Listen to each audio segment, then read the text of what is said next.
I'm muted, so anything's going on.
Order the January 3rd, 2022 Battleground City Council meeting. All please join in the pledge of allegiance.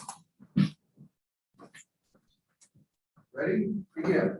I pledge allegiance to the flag of the United States of America and to the republic for which it stands, one nation, under God, indivisible, with liberty and justice for all.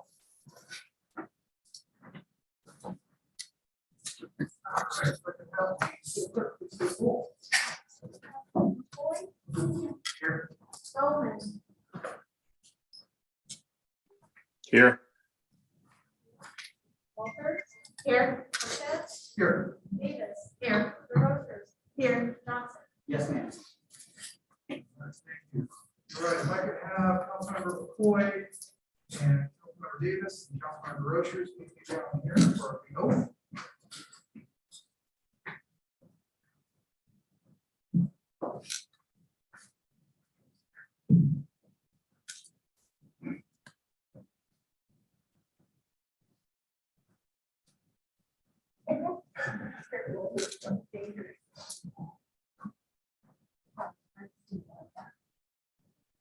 Please repeat after me. I state your name. I, Do solemnly swear. That I am a citizen of the United States. And of the state of Washington.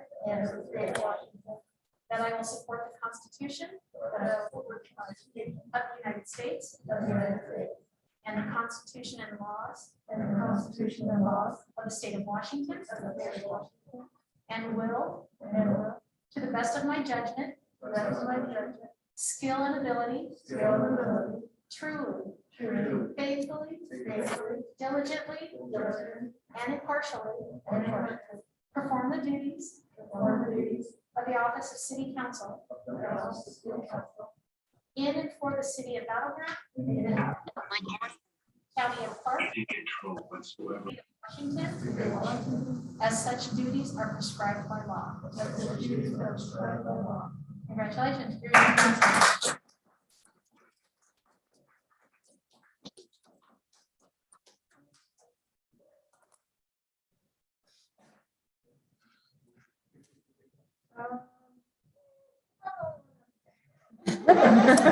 Come on, man, come see the picture. Come on, we'll take a moment, come on. You're gonna be on YouTube. Come on. live out of the way too.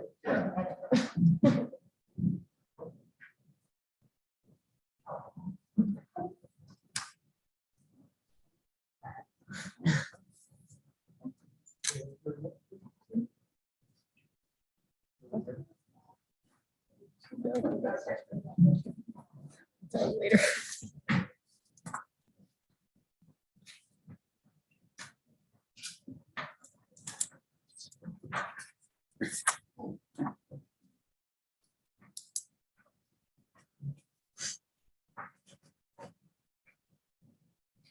All right, council, next up is the selection of mayor and deputy mayor. We will go ahead and start with the selection of mayor. A few things to note, as you can see on your agenda, each council member will be allowed to nominate one person if they so choose. Ballots will be available to vote. They each have their ballot behind you. And then the clerk will read the results into the record. So I will go ahead and open it up for nominations for mayor, and I will go ahead and start off. I'd like to nominate my deputy mayor, Philip Johnson, for mayor of. What has any other nominations?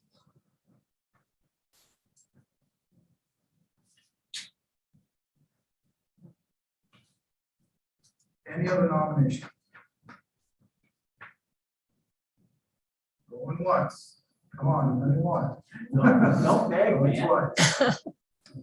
All right, so we have one nomination on the floor, therefore there is no vote that is needed. Congratulations. Thank you. Mayor Johnson.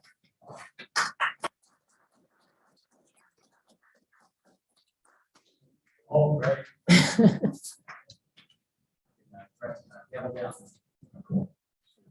Sir.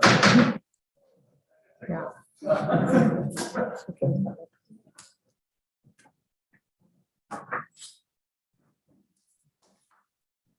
Which brings us to the selection of deputy mayor. Again, it works the same way. And so I will open up the floor for nominations. In this case, I nominate Mr. Roser for deputy mayor. Is there anyone else? One more time. Is there anyone else? Hearing none, congratulations, Mr. Roser.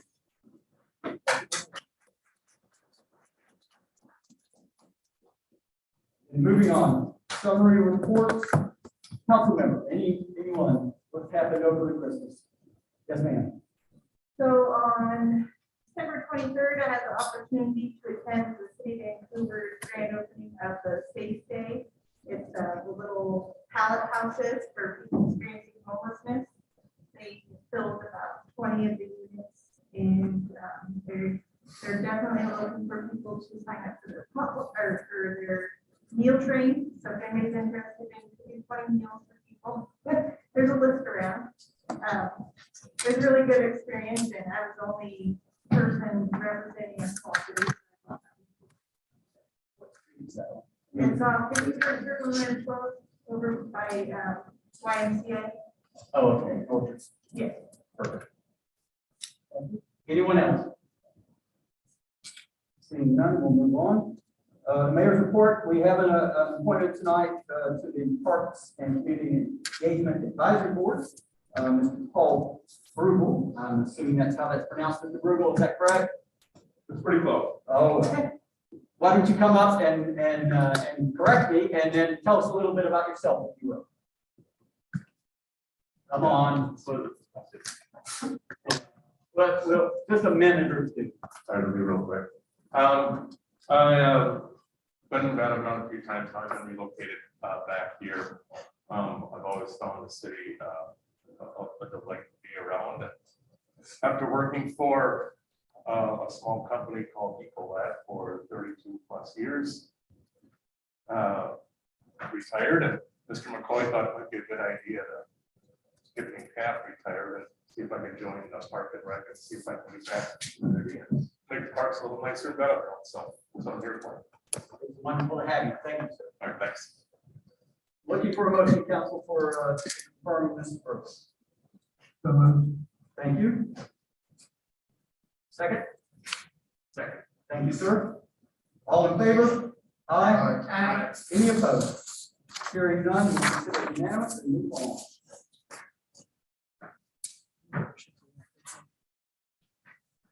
There has been a late change to the agenda, and that is the city manager's contract and Yeah, we need to figure out agenda.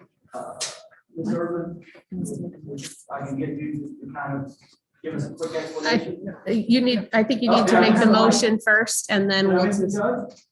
no, Yes. well, okay, so we just need to, Sorry, sir. That's a lie.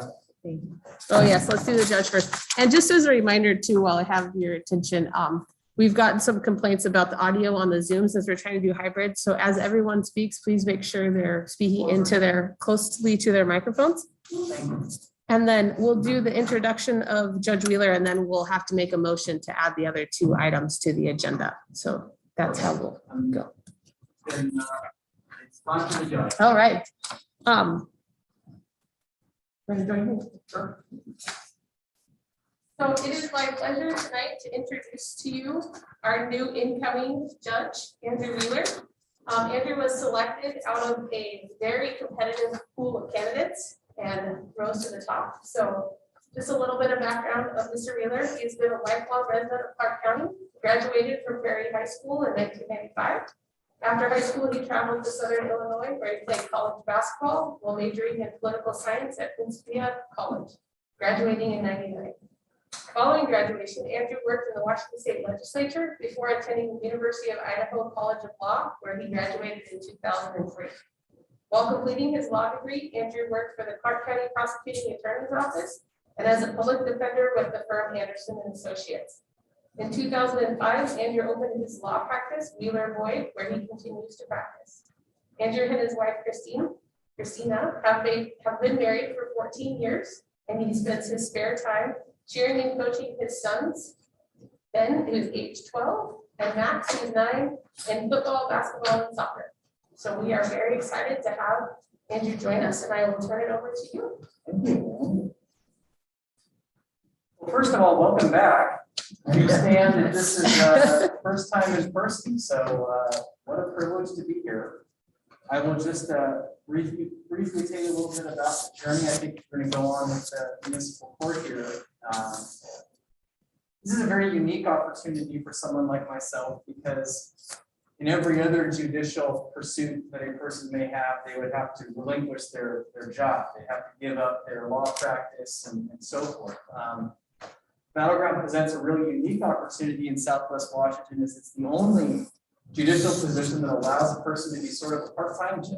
So I'll be out here one day a week. I am on available by phone every night, as my wife will tell you, doing search warrants and so forth. The circumstance is, though, that it is something that's going to allow sort of both of those things to take place.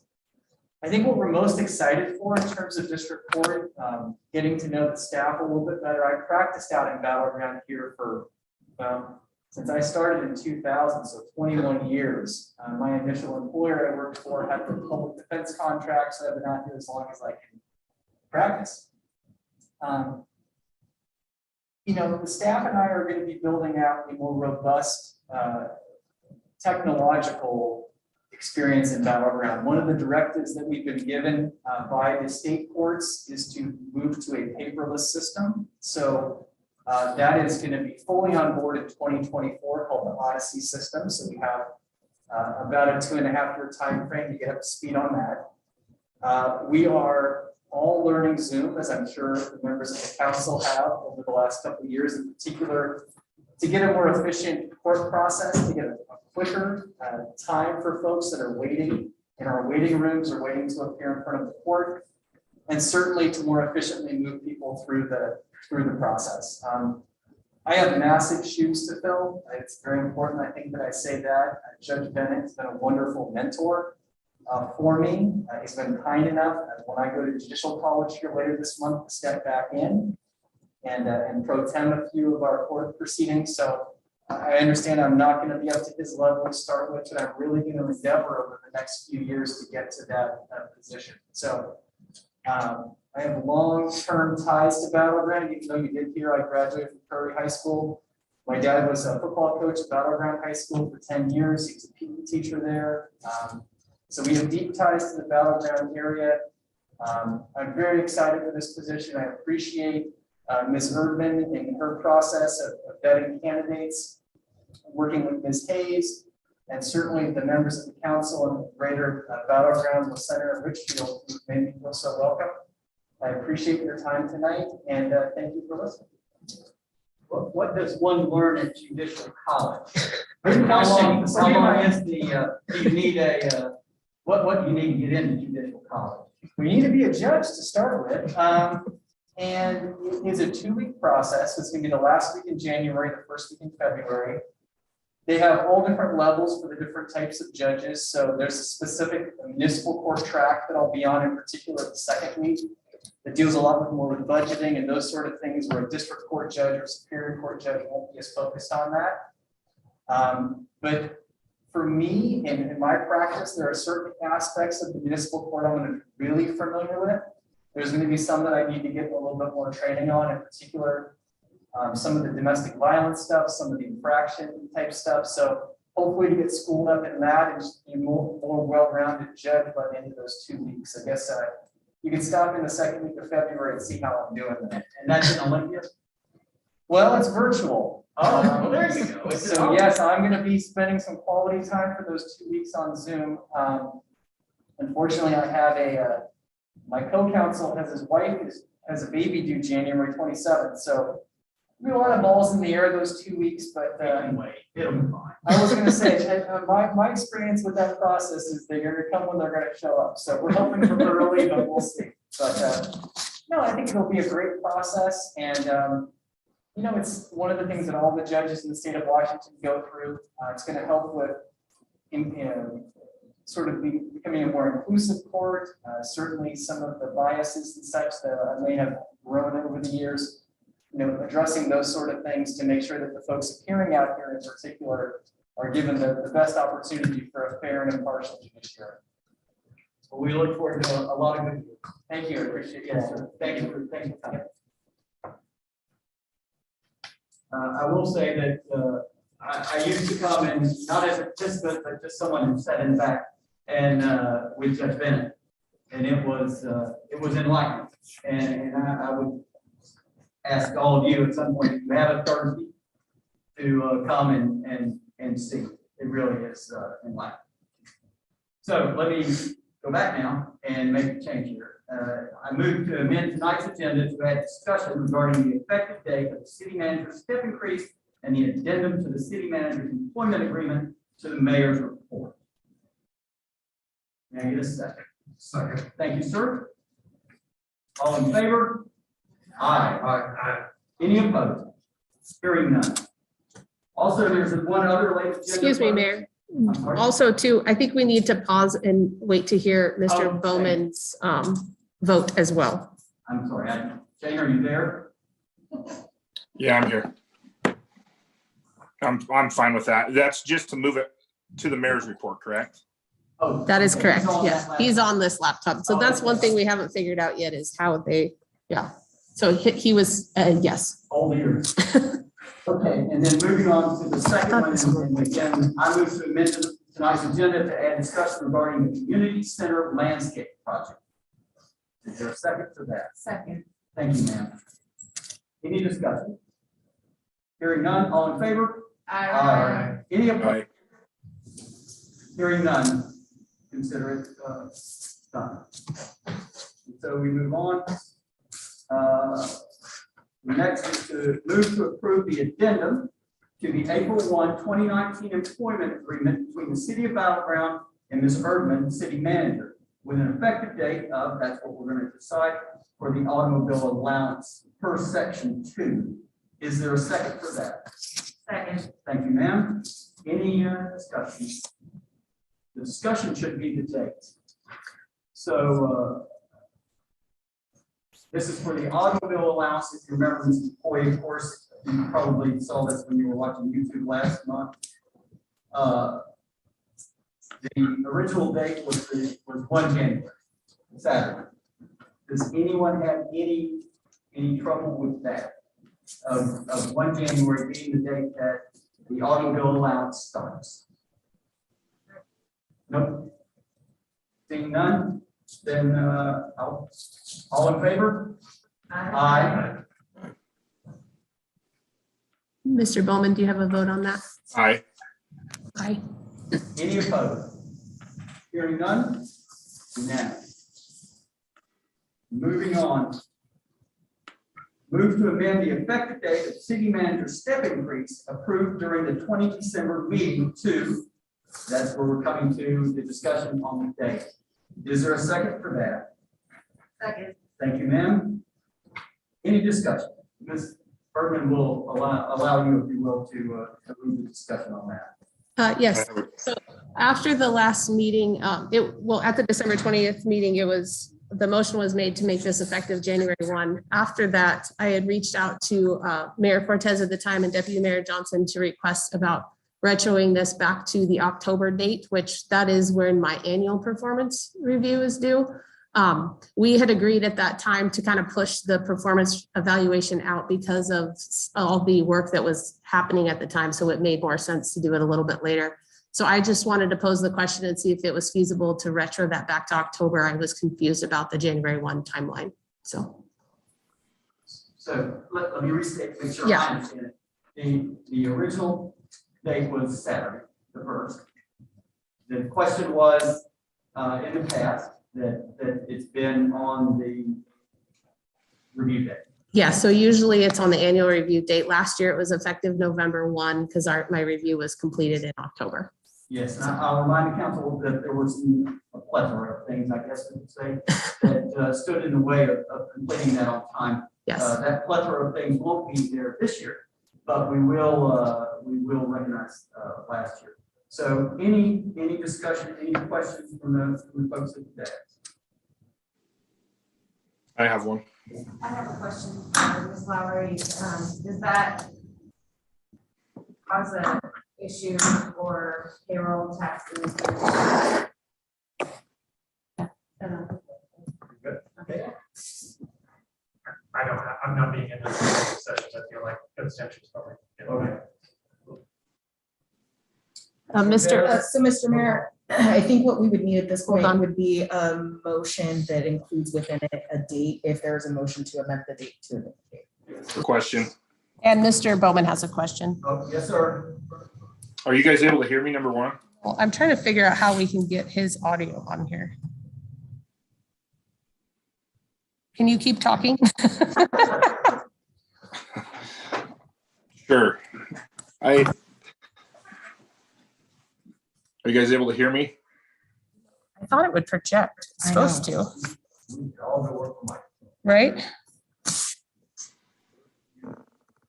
It's done it before.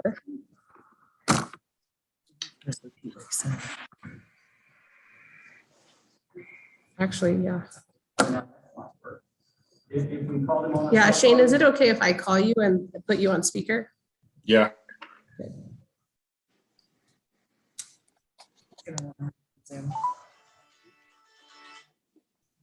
Can you hear me? Yeah. Can you mute your Zoom as Zoom as well? well? Yeah. Is it still coming through? There, is that better? Yes. Now the whole room can hear you. More than here. Two questions I have, I think, first for Christine. This would be not to amend, but to reconsider a vote that's already taken place. Correct? You can consider it a reconsideration, or you can consider it a. I can't hear anything. Okay. He's got Oh, because he's muted now. Okay. When she talks, I'm going to mute the phone and we'll see if that works. And then you can unmute your Zoom. Whew.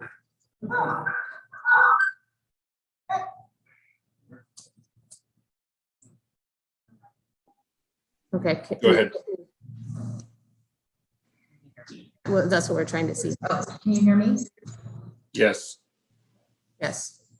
Oh, is he back on that? Okay. So pursuant to the governance manual under reconsideration, it does talk about an action previously taken can be reconsidered. The governance manual is silent on a 7-0 vote where there's a motion to amend part of the action taken and not the whole action taken.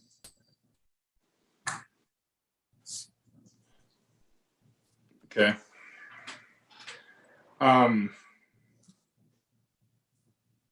What am I, can they hear me again, or do I need to go back on my phone? Go back on your phone. So in yeah. this case, just to clarify, if we want to consider it a full reconsideration, that would be of the full motion and action that was taken. That can be made by any member of the prevailing side. Since it was a 7-0 vote, any member would be able to bring that motion to reconsider, so long as it would be made on the next meeting, which would be today.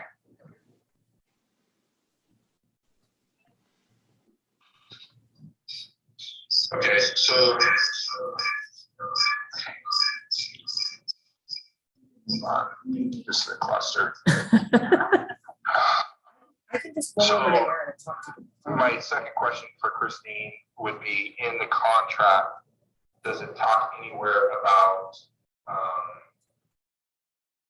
salary increases at the time of the performance review? Not this. Here, we're gonna do that. Can you hear me? Yeah, Oh.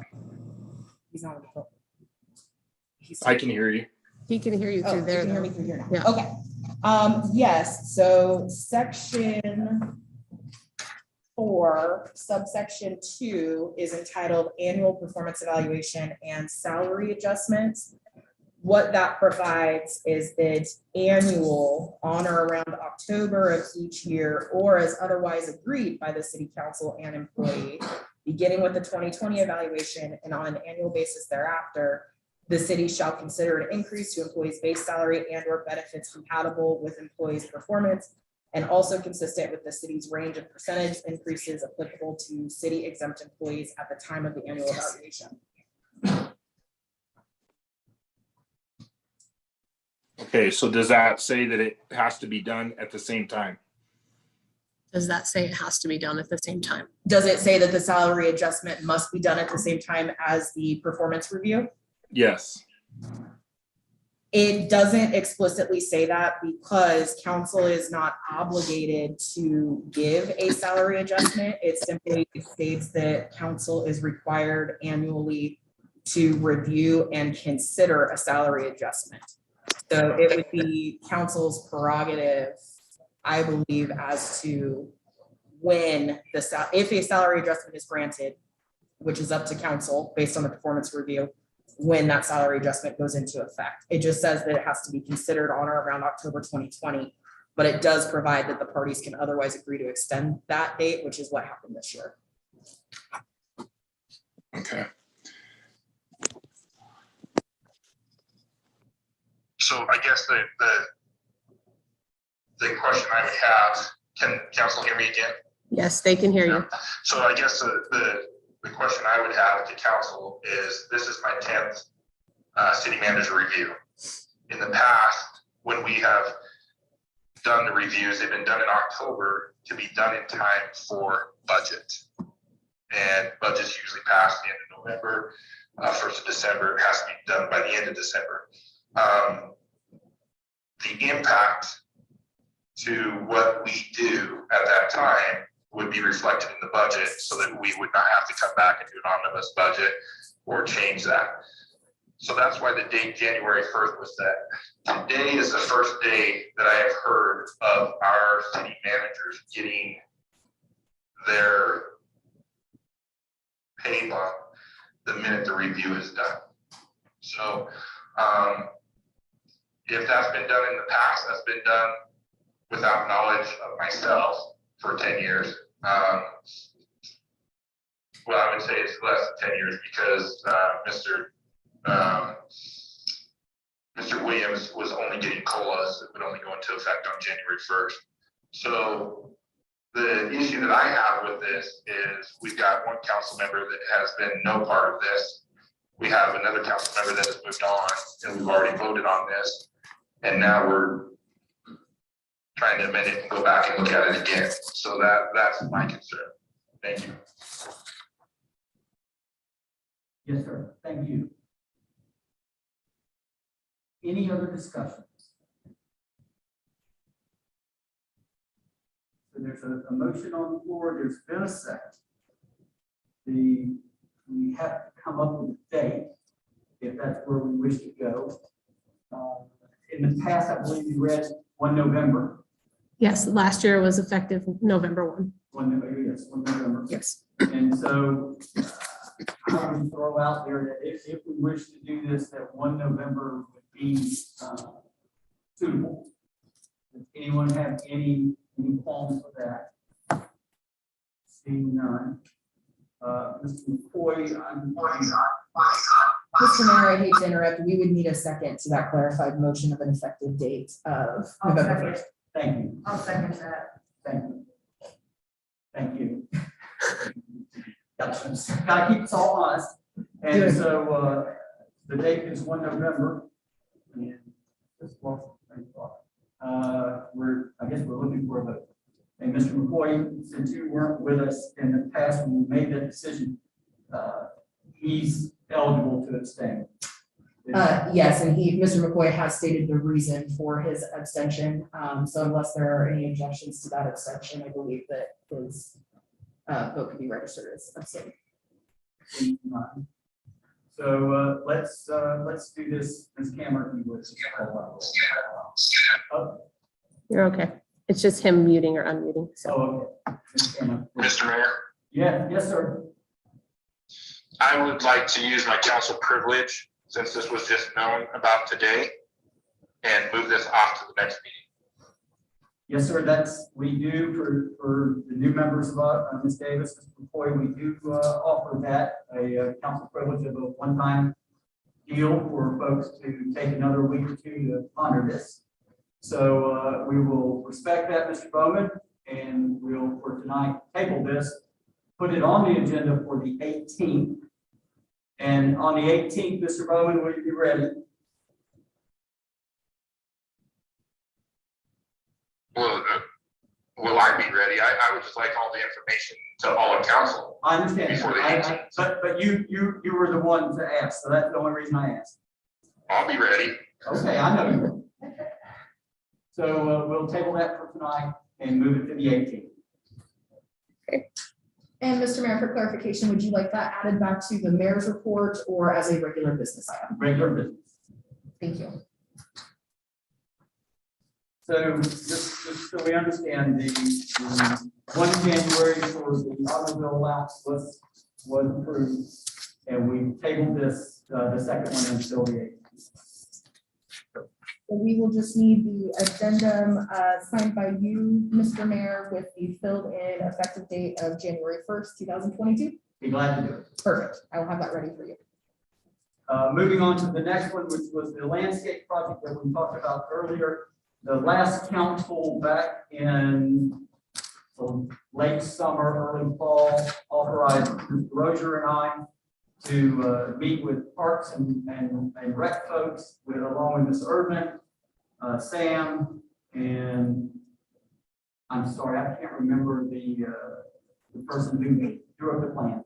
Stacy Kaiser. Yes, Ms. Kaiser. And Ms. Kaiser has come up with a landscaping plan for the community center. In the past, when you go to the community center, it looks like it's just seagrass, more or less. And what happened when the community center was built, it was, as everything we seem to do was built on the cheap. And they looks like they kind of ran out of money there at the end, and so they just planted grass.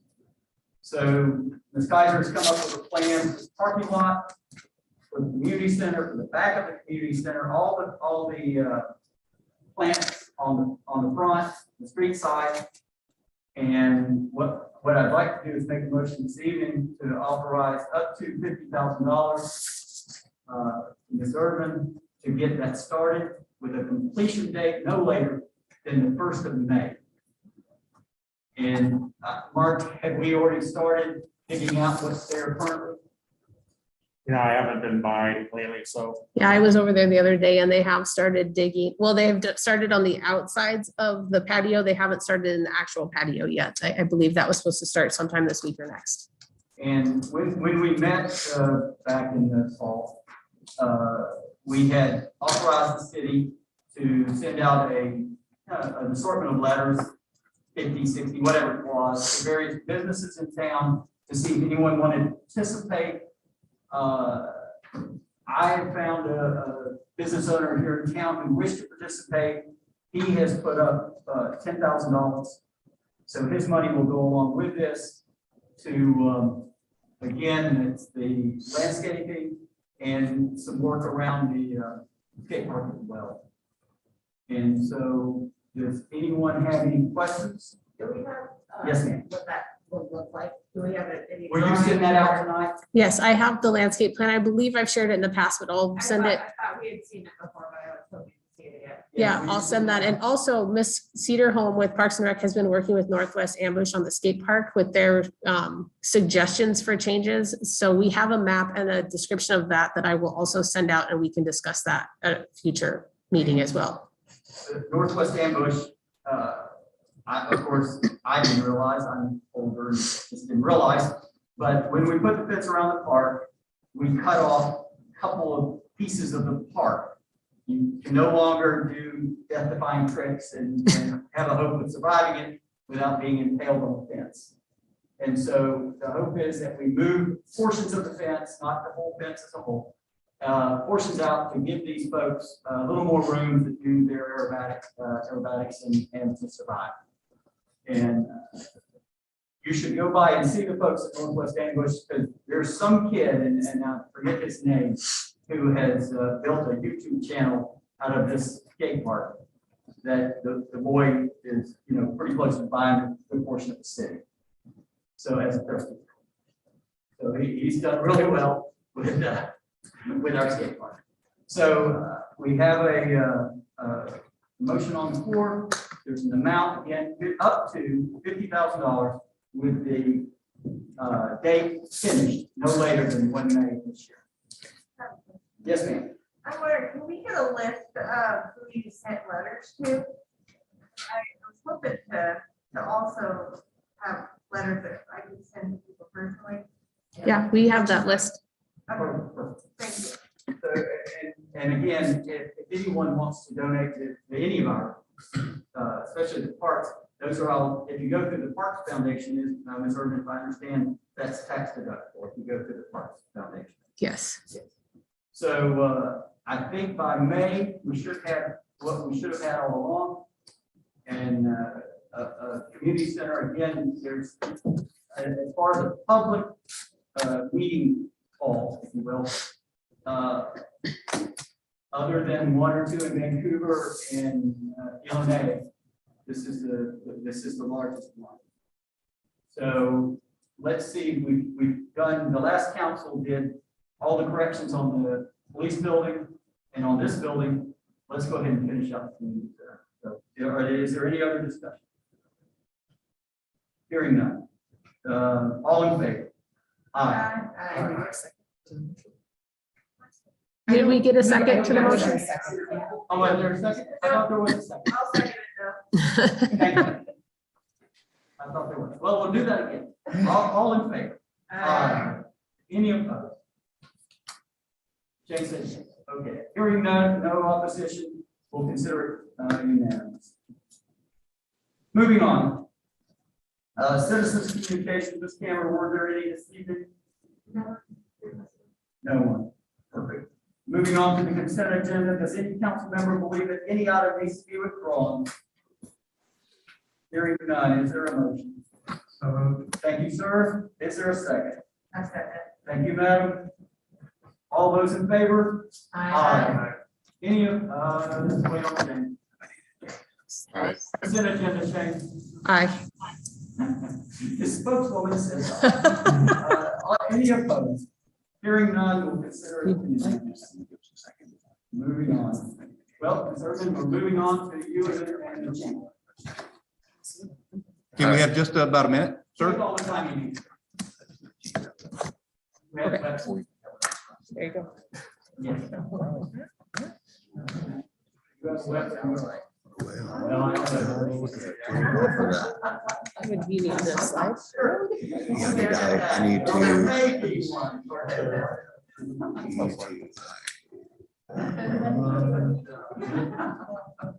really wants him to see all that.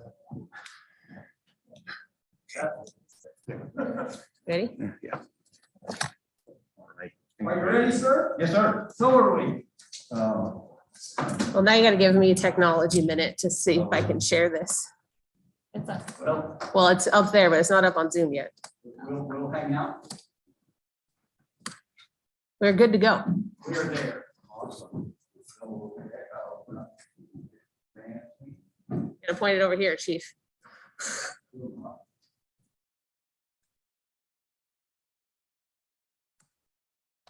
What the heck? We did try to.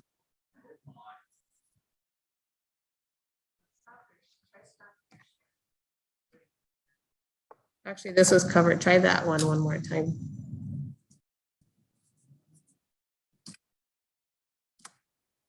This is so much fun. Move it when you say. I'm just gonna, we're moving. I think we're moving against each other now. Please feel free.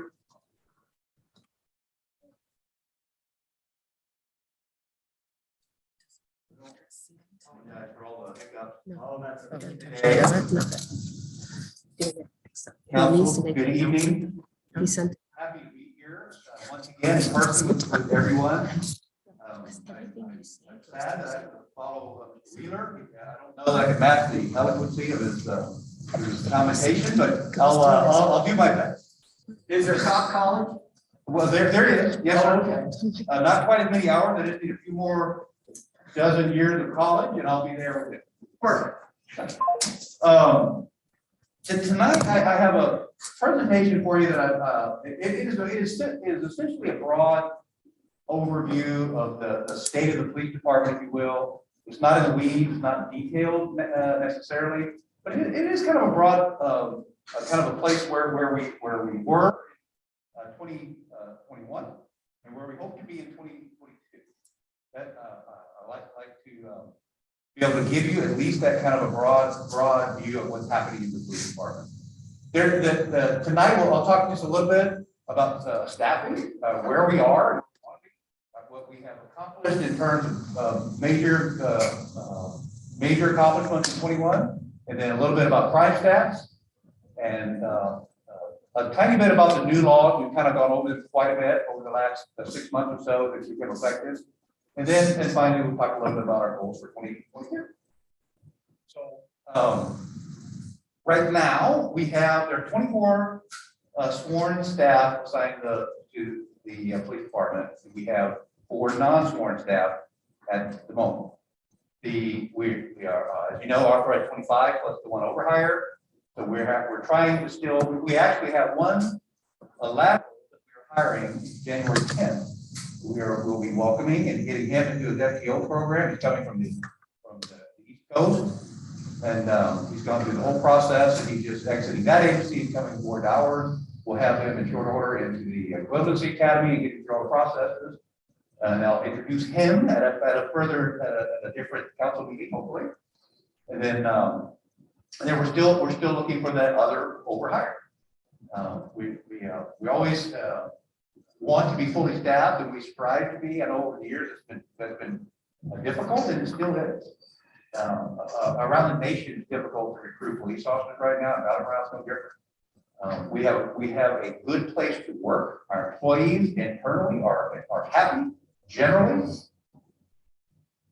I guess that's my word.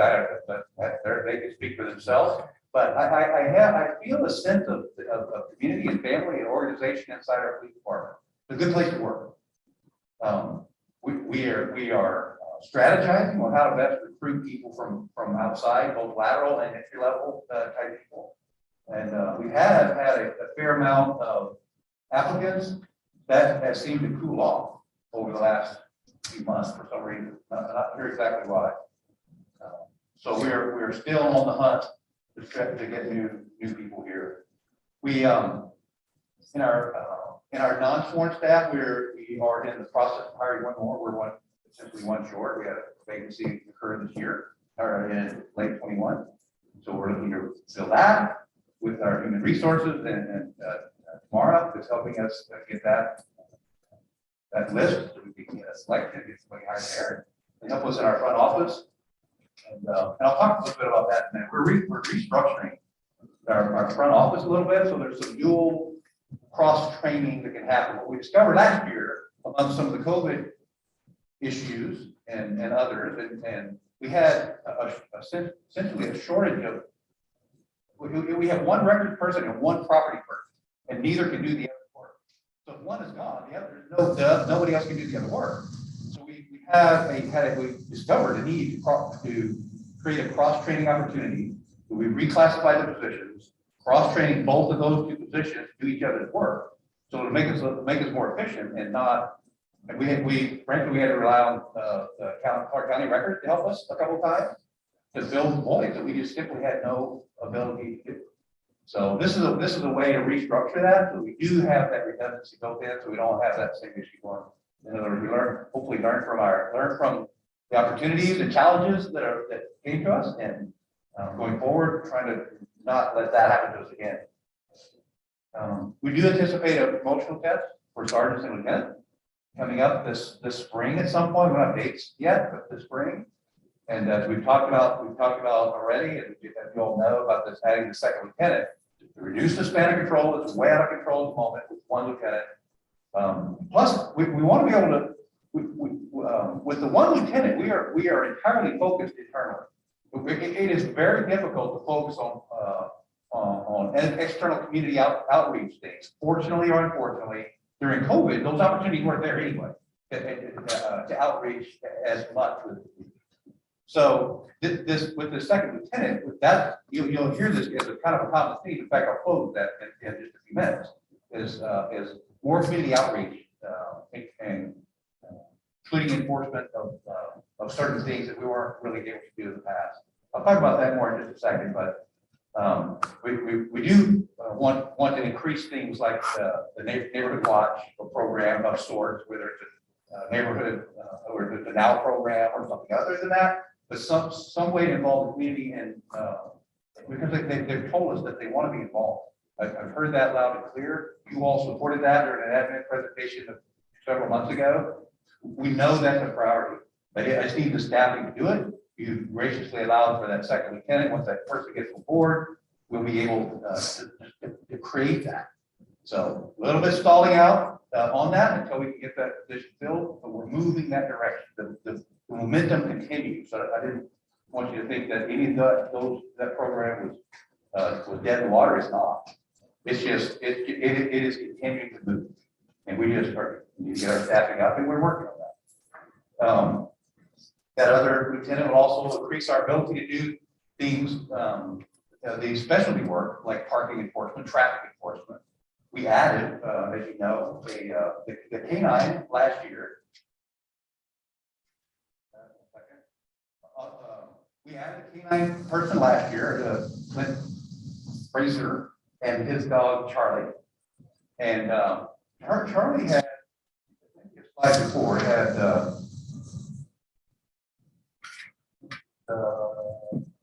this slide here somewhere that has his cat meters. There you go. So I'll talk about this one, then I'll come back. Charlie had 27 deployments last year, and a lot of that was kind of on the heels of training. So he's still a new dog, still learning. 27 deployments overall, 6 were in battlegrounds, 17 were in the county. We expected that. Our K9 deployments in the city historically have not been as high as our support. In other words, outside. We have value. We've had value in our ability to do deployments for narcotics enforcement. Some of that is with changing law is up in the air. We're still processing that. I'll talk about new laws in a second too. But some of that is we are processing how best to use our K9. But as a matter of record, he's had pretty successful deployments. We 27 is a decent number for a dog in battleground, at least historically. So he's not out of line with that. I will say that a lot of proactive police work that has happened in the past has reduced for a lot of reasons, but not the least of which is that some of the new laws have kind of tied our hands a little bit in some cases. So some of the proactive work is not happening around the county. So therefore, the deployments of all the dogs in the county are down. But it's not so far out of line that I'm significantly worried about it yet. We added that second SRO, Josh Phelps, as you all probably know. We added him, and he has been being mentored by Phil Anderson, who's our other SRO. Phil Anderson is in the high school, and Josh is primarily in grade schools and middle schools, spent a lot of time at Daybreak and Chief Untouch and others, in addition to the high school. So had great success partnering with the school district on welcoming Phelps on board.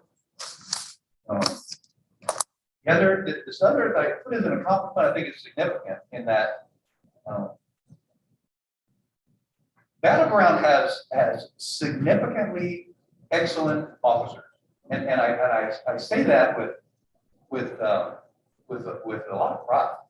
We have one of our people, Sergeant Jason Purdue is he has essentially been recruited by CJTC, the Criminal Justice Training Center, to help create a curriculum that is required by the state. We didn't have a curriculum for it. In other words, they mandated a training for us to do, all officers in the state do, with no curriculum. So Sergeant Purdue was welcomed in, invited in, to be part of this cadre to create this training. Out of all of that, he and a group of four others created this curriculum that is used statewide. He is one of only four state recognized master trainers that can present all this training without intentional oversight of CJTC. Otherwise, all the other instructors are strictly monitored by CJTC. In other words, he's proven himself that he's teaching the material that he created that is valuable and significant for every police officer in the state. That is a significant, not only personal accomplishment for him, but it brings great pride on the Battleground Police Department. I'm super excited about that. He's already done. In fact, they require regional training for this training, and he has created that regional training with other instructors that he recruited for other officers, the small agency officers anyway, in our county. So we've done that twice, and with a partnership with the Talent Tribe and their facilities to host large venues like that. So he is really doing a good job. Shout out to Sergeant Purdue and the admiration that he brings to the Battleground Police Department. So I definitely want to highlight that. I'll back it up a slide to the front office, just to kind of make sure that you all are you're knowledgeable about that. We reopened the office, as you know, last year. We had a kind of a slow reopen, get people used to coming back to all the city offices in person, and then where we settled with the front office was we're back open 5 or 10 to 5 every day except Wednesday. Wednesday we blocked out as fingerprinting day. We have a lot of them. You'll see in a second, but our fingerprinting needs and our CPL, our concealed permit licenses and firearms transfers are way up. So we have a pretty large need for fingerprinting. We've scheduled that for a day. So that day happens to be Wednesdays. And we have an online scheduling program that our record supervisor, Trina Green, put together. And it allows people to create scheduled appointments, and she can monitor that and manage that if need be for those Wednesdays. So it's much more efficient. All that being said, there's still a sign at the door. If people need to please, even on Wednesdays, they can still call if somebody's there and they can answer the door. Yes, is there a web address for that? I don't see it on. I see it. It is on the city website. I didn't put it on It's on our site. Yes. Underneath you. So underneath the police. You're very astute, Mr. Mayor. Under cityofbg.org, it is under our website. It's under police. Then actually online reporting is the one for online reporting. But there's another place under records. I don't know. Okay. I can't pull it out. It's noticeable to the public. Yes. It's easily found. Yes. And people are regularly finding that for sure. I didn't bring that website, but Is it only open to Battleground citizens or is it open to the county? just Battleground citizens. Yep. Okay. We that was our intent all along, is to serve the citizens of Battleground. County serves the county. County can serve Battleground citizens too. And sometimes we have done that. If people, for whatever reason, can't get on the schedule for us as they want, they always have the option to go to the county. The county residents, we refer them to the county. Thank you. And then the online reporting is kind of what I was going in a second ago, is ticking up a little bit. We kicked that off last year again during amongst all the COVID stuff. That was where we weren't doing as much in-person stuff. We had police reports. in some cases. So we kicked off that online reporting. It is picking up a little bit. That you see that under that online reporting. That is the trail for the websites. Our City of Battleground website, then police, then online reporting. That gets you to the appropriate reporting to fill out online.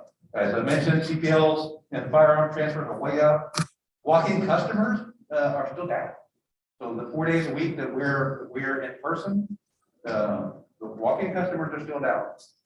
And I suppose that as the months and weeks go on, we'll start having more people come in. It's a slow, kind of a slow roll. And I want to talk about crime stats. I'll kind of make some distinctions here too. You see in you see three columns that 2021 year to date, 2022 year to date. I'm sorry, 2020 and 2019. What I was trying to do is compare a normal year, 2019, which is our last normal year of that stat data collection, and what I expected to be 2021. Well, so those percentages you see on the other side is comparing 2019 to 2021. What we found is that 2021 is not exactly normal year. We're not there yet. By normal, I mean number of activities, businesses, well, not everybody was open. Schools got a late start. Everything was slow to roll in 2021 as well. So some of this data, I want to draw your attention to a couple of things. And I did I didn't put it on this slide, but I did a little bit of math on the comparison between 2020 and 21. I wanted to be able to see what if we were increasing work and productivity and service from 2020 to 2021. So as you know, 2020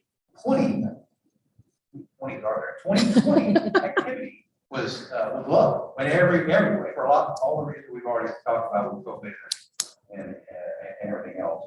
2021 is kicking up in almost every way. Notably, in officer activity on the upper right one that says officer statistics, under that, there's a couple of things I want to point out. Within our traffic activity, our parking enforcement has gone way up. And one of the big reasons is that, because we're hearing the community, we're hearing from neighbor citizens out there that want more traffic enforcement. And we have to oblige that, right? So we not only are complaint driven, but we certainly have to acknowledge when people are calling about, you know, the speeds on their street on or Parkway or any of those 20th Avenue or any of those that are kind of typical thoroughfares. So we are receiving those complaints. Our traffic officer that's in place, and before that traffic officer is Chris Pagadawan right now, just did a smash up job. Before that, Julie McPhee did a smash up job doing creating a tracking mechanism for the complaints that come into us on the online complaint process or emails or however we get them, phone calls, and creating that tracking process so that we can respond. Any of the officers can respond, but we had to know that we weren't working over the top of each other and missing things. So we're dialing that in much better now. The same with parking enforcement. So back up to traffic stops. The difference between 2020 and 21 is 31%, and parking infractions are up 66% between last year and this year. And again, a lot of that is because of the emphasis on citizen complaints about issues in their neighborhoods, where we hear you and we are addressing those. We have our traffic officer is still a collateral duty. We're still using him as a patrol officer to take calls.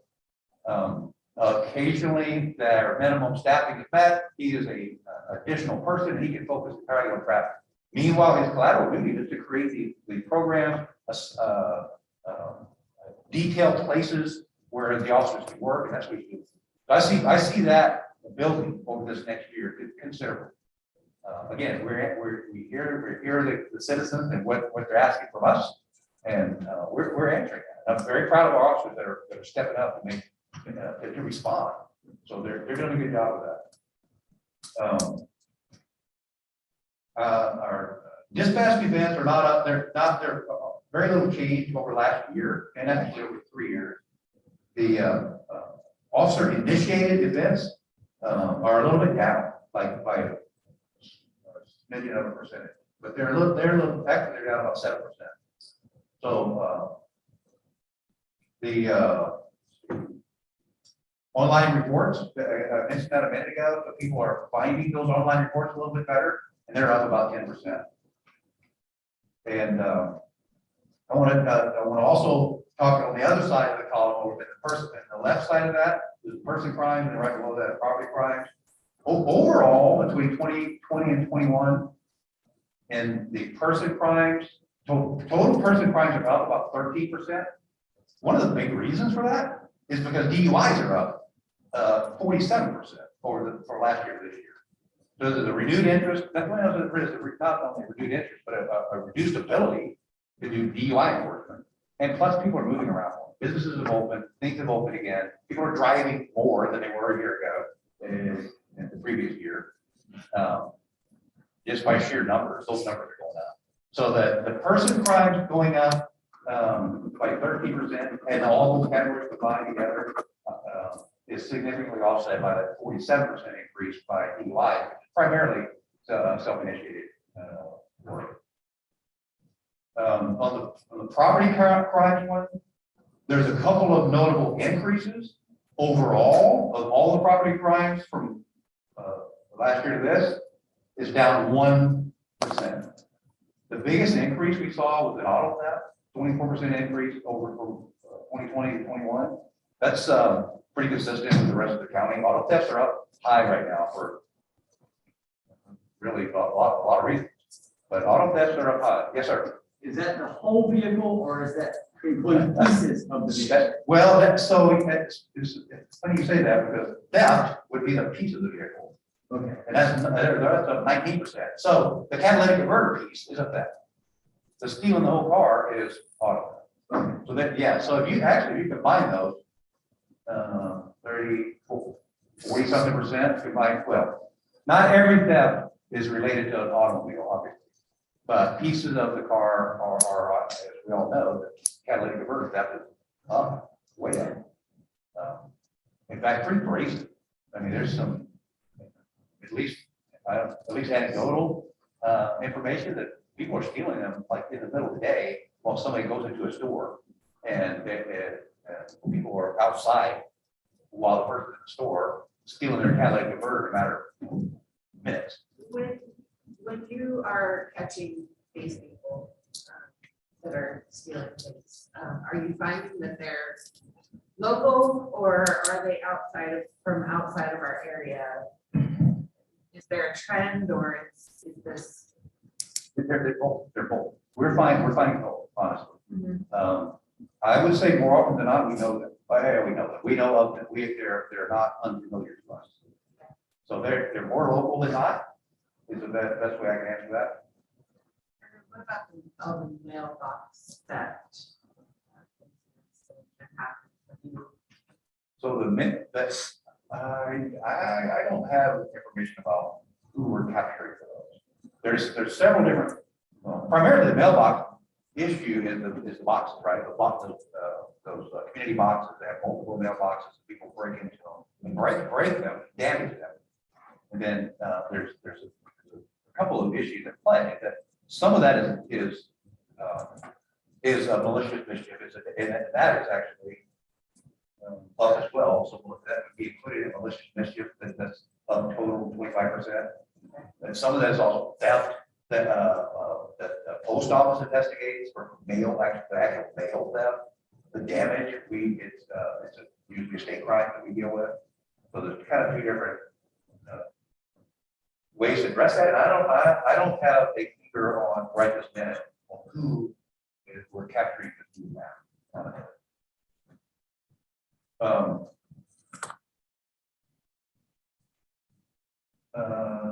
So I want to highlight that one more time, in the property side, burglary, overall burglary is down. And quite a bit, I mean, the number, you see the number is pretty small. And actually, it's worth noting that in all of these crime stats, the numbers are relatively low. The percentages are what they are. A 75% decrease in burglaries is different than 2 in 21 versus 8 in 20. So the number, I understand that. What I'm saying about all of that is even, well, 2 burglaries is pretty low for a city our size. Auto thefts are, it's a 37 auto thefts in the city our size is pretty high.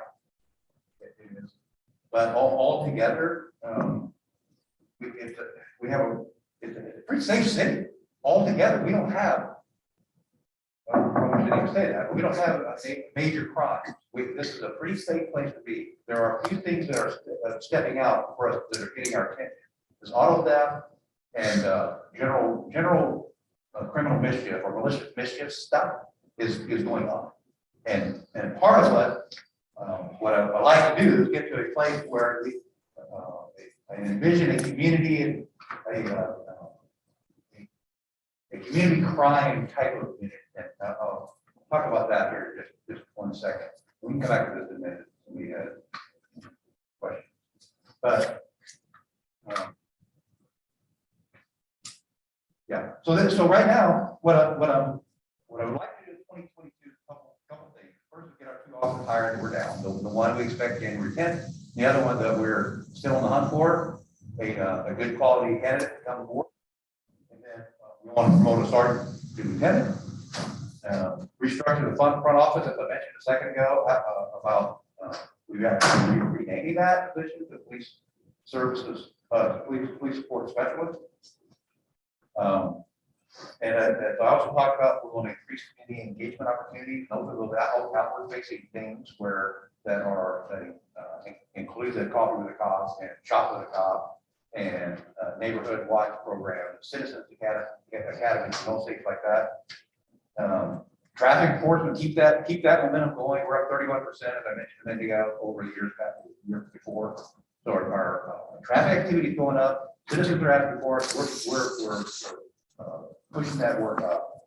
Parking enforcement as well. As you know, that is we're developing a more robust ability to address the parking issues that are on the street, including abandoned vehicles and all of that. That enforcement currently is up about 66% from the previous year. I expect that to go up considerably. We're developing a tracking system that's already in the process of that. We're tracking where these cars are, these abandoned cars primarily are parked, and tracking them, putting parking tickets on people, putting warnings on them, towing them if necessary. We're trying to gain. We are trying to gain compliance first.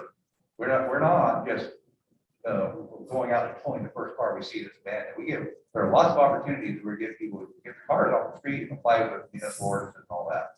So we do our due diligence in that regard, but we also recognize, because we get a lot of complaints from the community about abandoned vehicles and the eyesore and the nuisance that it causes and for livability in the neighborhood. So we're keen to that, but we are working to address that. That is currently the traffic officer is tasked with that. Again, he has multiple jobs right now. So part of that organization will fall on our new lieutenant as well. We can make that happen.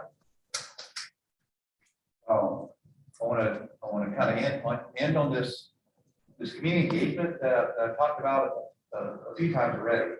And that's, I have this idea of this neighborhood crime prevention unit. I think the unit is one person, I don't know, one officer, one something. But the ability to address these livability things, right? These things that rise to that give citizens pause enough to call the police department, right? For the most part, people don't just call randomly the police department. By the time they call us, they've had enough. They've either talked to the neighbor to try to get their own compliance and it doesn't happen, or they're just tired of the same livability issue over and over again. So they call the police. But we recognize that. I want to address that in a more organized, intentional way, rather than just fielding all the calls randomly and having random co-ops do that. So I have this, not quite sure how we're going to get to that staffing. I am hopeful and confident that that second lieutenant position can help create that vision of what this neighborhood prevention unit might look like and what all it might encompass. And one other kind of last thing that I've been talking recently with the schools a little bit about partnering with them about team driving and specifically risky team driving behavior. A lot of issues around the county, a couple of fatal crashes recently, 3, I think in the last, not in the city battleground, but right on the outskirts, that have really kind of opened a lot of people's eyes to some risky behavior that's frankly killing people. So the idea is to partner with the schools and create a program that either education or and I've actually been talking to the Traffic Safety Commission at the state level about partnering with them for funds and things like that about presenting information in a very robust way that will hopefully guide these teams to better behavior. Schools are really important. I talked to a teacher recently. Schools are really, really important because they have to hear these kids. They have the same kids in the class. They have to, frankly, this teacher that I talked to asked their kid, "What'll get through you?" And what she was told was consequences. Currently, a lot of this driving behavior has limited consequences simply because there's not enough. We can't catch them. We can't catch them all. We're not going to. Some of the new laws has limited our abilities to do that kind of enforcement. We do the best we can. As I mentioned, traffic enforcement is way up. We are doing that. We got to insert an education piece in there somewhere too. So consequences are valuable. Education, specific education from maybe from a judge, maybe from a prosecutor, from a police officer, from a victim of a crash is significant. And in my experience, that's been significant and helpful. That's the kind of program that I want to see us partner with the school, with the Traffic Safety Commission, with the police department to address these kind of risky driving behavior. I mean, risky team driving behavior is not new to the planet. It's been going on for a long time. How it's addressed is sometimes unique to every city, every agency, every police department. Well, what I'd like to do is build on not only enforcement and consequences in that way, but also identify opportunities to create an education program where consequences are more than just a traffic ticket or a fine, but it's the ability to look a victim in the eye and see what they went through because of risky behavior of some person. That's the other consequence that I want to be able to part of. So I think 2022 you'll see this more outward phase. That's the momentum going that way to get us more engaged like that, be more responsive to community concerns or complaints, and hopefully have a even better year. Every single year I'd like to be better for the city and for the police department. I'm optimistic. I'm loving 2022 already. It's going to be great. So that's all I have for the presentation, and certainly will answer questions if I can. Thank you, sir. Any questions for the chief? I do. Don't go anywhere. All right. Oh, upstairs. So we had talked earlier in the fall about the lieutenant position, and the question then was, is this an executive officer and an operations officer, or what do you see these two do? Is there going to be a split of an admin person or an inside person and an outside? So there's I still know there's absolutely two schools of how that should work. There's a traditional school where there's an admin and an operation. One does all the administrative stuff, including training and all that. That's pretty traditional. There is in the operations side, they deal with primarily operations. The challenging part for Battleground Police Department is almost all of our personnel are in operations. So if you have personnel oversight, personnel management, complaints, individual trainings, things like that, it falls to one person.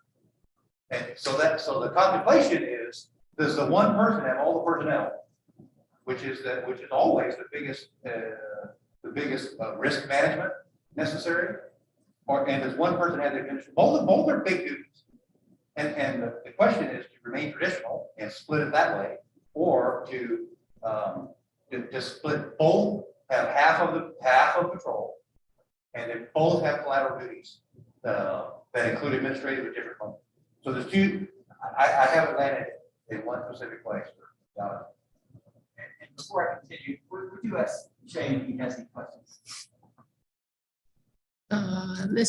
He should be able to hear you. Shane, do you have any questions? I'm fine. He does not. He does not. Continuing on, so the drug drop-off is still open? Yes, sir. The prescriptions, and that's open every day except Wednesday? Yes, Or is sir. that even open on Wednesday? Can you walk in on Wednesday and drop that off? You have to ring the buzz, or actually call in. And do, can they just walk in and drop that off? Because that's done anonymously. Yeah, you bet. Okay, cool. Looking at your stats, is there a comparison between us, Washougal, and Camas? You know, I did not do that this year. I late earlier this evening, I knew I should have done that, because I knew somebody would ask that, and I did not. So. And I'll get back to that in a moment. And the last thing is, we haven't been in your building in over 2 years. So we spent quite a few dollars on your building in the last 2 years. And the parking lot, I understand, is, Mark, is that correct, is up for the spring? Yep. Summer. Is the building, since we paid a great deal of money for the roof, are there any leaks? Are there any leaks in the building? Under oath. Yeah. Yes, you are now. I asked you if I was under oath, but I'll answer anyway. Yes, there are leaks. And we're evident that they're not roof leaks, they're ventilation. I think the best we can understand is there are leaks in the HVAC world somehow. So is that warranty work? They're looking into it now. Okay, so there are leaks in the building, not to the extent I assume there were some years ago. They're very predictable, they're absolutely, they're the same. They're in the identifiable places. So they're not randomly all over the place, they're identifiable places. That's how we're able to actually, they were able to track down where it's coming from. So pretty sure it's the HVAC world. And I'm not educated enough to know exactly how it's doing that. It's something's filling up with water as it rains hard, and then it kind of lapses. In the coming months, we'll set up with Ms. Urban, and on a 6 o'clock meeting, we will come through and do a walkthrough, if you don't mind. Also, on the exterior of the building, we had exterior work on. Are there any problems on the exterior of the building? No, exterior good. Okay, minus the parking lot. Well, yeah, parking lot needs. And then I think Ms. Walters was kind of driving at it. If one looks at social media in the city, one would think that we live on the south side of Chicago. One minus the shootings and minus whatever else happens on the south side of Chicago. When we see these stats, what Ms. Urban, if we may, I'd certainly like to see them on our Facebook site, and I'd like to see them on our website, so that folks can look at this and see that your neighbor next door is not crawling underneath your car and stealing your catalytic converter. And or some drug crazed person from Portland is not coming up here taking advantage of us roofs. And so I think that would go a long way to kind of quelling the thought that we're just overrun, which obviously we're not. Looking at 3 years, and I assume if we went back 6 years, we'd see the same thing. So if we can get that would be great. And are you talking the crime sets that Chief showed in his? Just a little slide. Okay, perfect. If that can be put out there and, maybe with a bit of explanation, not a whole lot, because one can pretty much read and see what the deal is on that. And I believe that's it for me. Is there anyone else? Seeing none. Thank you, Chief. Pleasure to have. Thank you, Mr. Mayor. Yes, sir. Pleasure to Moving on. Ms. Taylor, I don't really have anything planned. One thing I will mention, we've been working on setting up a tour of the Salmon Creek treatment plant for Miss Davis and Mr. McCoy. I've got some dates that we're floating around. If there's anybody else that's interested, floating around. I didn't even mean it that way, but it could be taken that way. You said that. What days are you thinking of? So I've got a list from Mr. Peterson at, with the facility. So if anyone else is interested, I will send out those dates and times so that we can coordinate with everyone. So would you like across the board? Down the line. Okay. I mean, it's probably not as interesting as the one in Olympia when we went many years ago, but I'm sure that it's.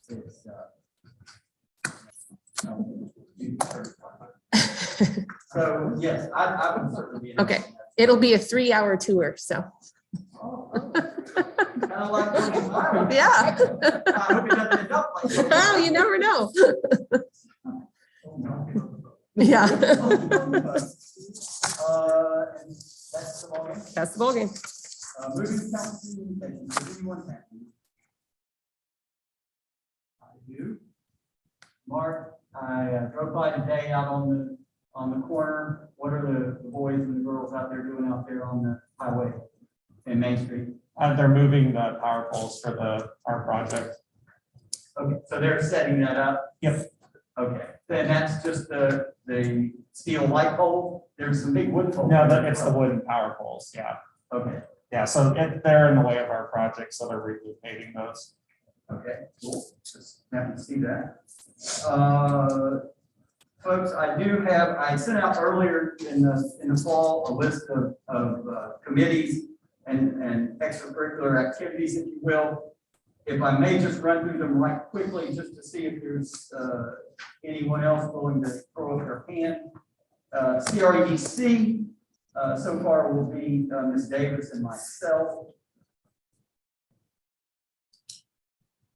DC Law, the sewer folks, will be Mr. Bowman and Mr. McCoy. Is that correct, Mr. McCoy?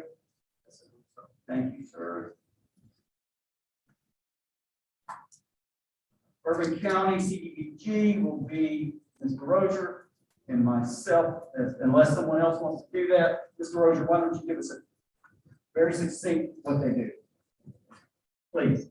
Can you? Yeah, sure. So I have monthly meetings, usually around 9:30. We take applications from nonprofits around Park County. They submit them to us, we score them and grant them. It's federal money. Yeah, the Like I said, HUD account. Yes. And HUD funding, yes, it's HUD funding, and there's millions of dollars. millions, yeah, so it's part of the housing and also for what's that called? You guys always say. The community development block grant. Yeah, Yeah. yeah. So, Mr. Rozier will be the lead on that again. That's once a month, and I would say mostly about maybe 8 times a year. They cancel pretty roughly 4 times a year, depending on the money and that kind of thing. Mostly, there is a February bus tour where you get to see every city's project. Sam, is that you this year? And one of us? Yep. Oh, so it's donuts and looking at Richfield, the center of Woodland. Campus and us. No, there is no us this year. Yeah, there will be an us this year. There's no us. Yeah. So would anyone like to back up Mr. Rozier? Johnson will. Moving to the bus company, that's me as the first on that, and then Mr. Rozier would be the second on that. The RTC, Mr. Cortez, is that correct? Yes. Mr. Cortez, do you think we'll need a second on that? No, because Richfield is not back. That's correct. Thank you. So, Mr. Cortez, of course, the RTC is regional transportation folks, the bridge.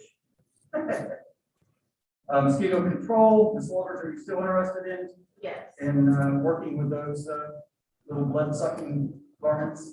Yeah. Perfect. Left one is Mr. Rogers and Mr. Bowman. Is that correct? Lodging tax is Mr. Bowman. Mr. Bowman, do you need a second? No, sir. No, sir. He says no. The ethics committee is myself and then two others. Mr. Rogers has expressed an interest. Is there anyone else? Of course, we hope to meet never, but there is a possibility of at least maybe once a blue moon. So it's a three-person board. It's myself, Mr. Rogers, and whom else? Ms. Wolf. One, thank you. By-state coordination, I'll go ahead and do that. That's going to Portland, maybe once a year or never. So that's no big deal. Dealing with Metro, they don't really care to see us. The evaluation committee is Ms. Erdman and the reviews. It's the mayor and two others. Sure. Mr. McCoy, thank you, sir. Ms. Wall, thank you.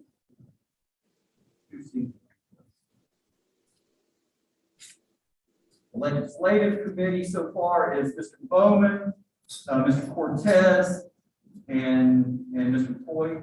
Yes, thank you. There's a chance, is there a chance of going to DC this year? They have, No, there's. they did. Unbelievable. They have talked about maybe a early to mid-February trip, but they're still kind of wavering based on whether they'll be in person or not. Gotcha.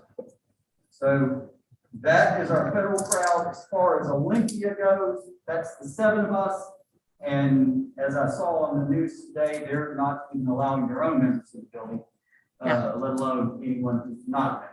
So the chances of us going this year is pretty slim. We will try, Ms. Urban, if you will, when it's all said and done, to get the 3, Ms. Rivers, Brandon, and Mr. Hall. If we just have them come by and see if they'll come by and speak with us. To the entire council? Yeah, Okay. on a Monday night, we'll block some time and that way everyone can at least meet them. Yeah, we'll see if we can get that scheduled. They did meet, Mr. Vick and Mr. Hoff met with Mr. Bowman and myself just a couple weeks ago, but I will see if we can get it. After the session, they Okay. can come tell us their thing. Last year, we let the budget committee lapse. I would like, I don't know what the council would like, but I would like to see that come back so that 3 of us can meet with Megan and Ms. Urban and all of the various folks to hear their tales, to hear the story. And we have 3 people who will be in tune with it and can help the rest of us do that. So as of right now, I need 3 if you're interested. Okay, Mr. Rhodes, Sherry, I believe Davis, that one has terms associated with it. If, and Ms. Wolf. No. And so, Yeah, that's a 2-year appointment. Megan and we'll set up and Ms. Irvin will set that up. And I'd like, if we may. so that we- Mayor, the budget committee, if we're gonna do that, it has staggering terms. I believe there's 2 positions with 2-year appointments and 1 with a 1-year appointment so that it continues to stagger throughout the year, from year to year. Do we have it? Well, we didn't have any last. We didn't have any last year, so I think we start from scratch. So 2 2s and a 1? Yes. Mhm. Okay, speak up. Walter's got the one. I would be more surprised if well, I have only 1 year left. Oh, okay. Okay. Well, 2. Okay. So, tell Ms. Irvin. So 1, 2, 2. She's pretty quick with the fingers. There you go, Ms. Irvin. I just spent the week with my grandkids. Oh, there you are, yes. And then if you remember at the end, of course, 7 independent people on the board at some point in this, when there are grand openings, when there is necessary to go to schools and talk about Constitution Day and all the other things, week actually that they have, then at some point we'll be calling on all of us to step up for it. So there will be times that we'll call call on you for other things. Have I missed anything to come to anyone? Mr. Mayor, Aaron, Yeah, I'll interrupt him in just a second. I'm gonna have to step Okay. away from that. Well, that's perfect, because I say that in the sense, those are all city employees. And is that correct, Ms. Urban? Everyone on the prevent is city employee, except for the. We have, so just just Ms. Kirby is a city employee. The board is made up of community members. Yeah. Yes. Yes. So I think we'll step back from it as far as. And we'll leave that to Ms. Kirby and to the team. Okay. And then we will call them in the coming year to come tell us what's going on. Mr. Bowman has a comment as well. Yes, please, Mr. Bowman. I would like to see us put together a governance committee to review the governance manual. We would like to see a governance committee to review the governance manual. We can do that with 3 people. Would you like to be on that, Mr. Bowman? Yes, sir. There's 1. That Mr. McCoy is 2. And Mr. Cortez is 3. So, Mr. Bowman, what if I give you a Best Buy of the 1st of June? Will that work for you, Mr. Cortez, Mr. McCoy? Yeah. With your first stab at it? Will that Yeah. work? Perfect. Are we wanting to have staff members as part of that governance coordination group? We have some of the advisory committees like budget, legislative, call The for attorney. staff members. I would suggest that I should put myself on it. Well, looky there. Looky there. Not having people volunteer. Please take one step back. Mr. Bowman is, yes, what did he say to that? He said attorney, I'm sorry. attorney, Christine. Okay, cool. So there's the 4 of that. And yes, ma'am, you have a question. The other thing I just want to make sure to ensure that we are adhering to the current governance manual for the committees is if you could make a motion to have all of the preceding appointments confirmed by a majority of council and have council vote. The motion is that all appointments be confirmed by a majority of the council. Is there a second? So moved. Mr. McCoy, seconded that. Any question, any debate? Hearing none, all in favor? Aye. Any opposed? Hearing none, we'll consider it unanimous. Well, you heard Mr. Bowman. I didn't hear him, but I didn't hear him say nay either. Mr. Bowman, do you have a vote on that? We didn't realize that he had a spoken. Yeah, I'm fine. He's good. Okay. And then finally this evening, actually I have one other, 2. I would like to recognize all those that got elected this year. Ms. Davis, Ms. McCoy, congratulations to you on your first election. The 5 of us would say that's the hard part. And the easy part. And the hard part is yet to come. But we look for great things from both of you and a wonderful 2 years. And then beyond that, 2 years, we'll worry about that when we cross that river. Mr. Rogers, congratulations to you on your 3rd election, I believe. And the beginning of your second. Yeah. And the beginning of your 6th year. Yes. And so I say that in the sense Mr. Rozier has never missed a meeting with us. And so perfect attendance award so far for you. Congratulations. And we are looking for good things from you as well. Mr. Cortez, sir, it is your 3rd election. I believe it's correct. And the beginning of your 9th year. And Mr. Cortez, let me just say a few things, if I may. 2 years ago, we sat here and didn't have a clue what was coming our way 6 weeks later. And Mr. Cortez, sir, you rose to the occasion. You had done some things that the city probably never thought would happen. And you, sir, did it with great fun. And I'm grateful to you. It wasn't easy. The only time we ever heard Zoom in the past is when you saw old men like me in the right-hand lane, turn signal off for 3 miles. And the guy in the right seat telling you zoom in. And so it became a different verb to us. And sir, you did a wonderful job. You're being commended. And so 4 years again for you, your sentence has been extended. And I and the rest of us are also looking for great things for you as well. Thank you, sir. And then finally, two things actually, I can say that. I appreciate the confidence put into me by the 6 of you. I promise to do my best. And I come from a background of teamwork. 26 years in the Army will do that to you. And so I believe in teamwork, and I believe in sharing the load. So as we march forward in the coming 2 years, I will ask you, and your compatriots will ask you, and you will ask me to step up and do what's best for the city. Which brings me to my final. I would like everyone to think over the next 2 weeks when we come back together on Tuesday, the 18th of January, to Martin Luther King, no, to President, Martin Luther King's Day, that what you'd like to have accomplished in the next 2 years. And 7 of us will put our heads together along with Ms. Erdman and her staff, and we will try our best to get that accomplished. I've already heard some things. I have some ideas that I would like done. When the chief was speaking, I've upped my walking game. I'm not quite the gazelle that Mr. Cortez and his running buddies are. I'm more of a sloth, but I'm still out there walking every day in the city.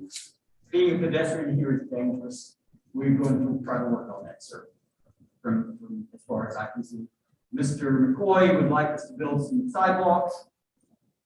Mark would be glad to help you with that, and we will be glad to help you with that as well. Ms. Rozier would like a handicap accessible playground in the city. I think we can do that in the next 2 years. I think we can do it rather easy. So I would like everyone to come back in 2 weeks and just state what you're interested in doing. And the 6 of us will get behind you and we'll try to make that happen. So ending on that note, does anyone else have anything to say? Hearing none. Next week, I'm sorry, yes, ma'am. I do have one thing, the Cherokee property. Oh, I was hoping that in a future meeting that we can come back and perhaps have a presentation to get everyone caught up on the status. and we have offered her a chance to come speak with us as well. Her and them, we'll say, rather than her. Yeah, And they just recently met with our parks consultant and team, and then they have requested to get in front of council as well. So we will try to find a time that works for them to get a study session together. And I mean, again, as it dries out and not as cool, perhaps one we can prove up there and kind of look around. Yeah. So we understand what the deal is. Thank you. Perfect. Anyone else? Seeing none. The next meeting is Tuesday, January 18th, starting at 7 o'clock. And see you then. Have a great 2 weeks.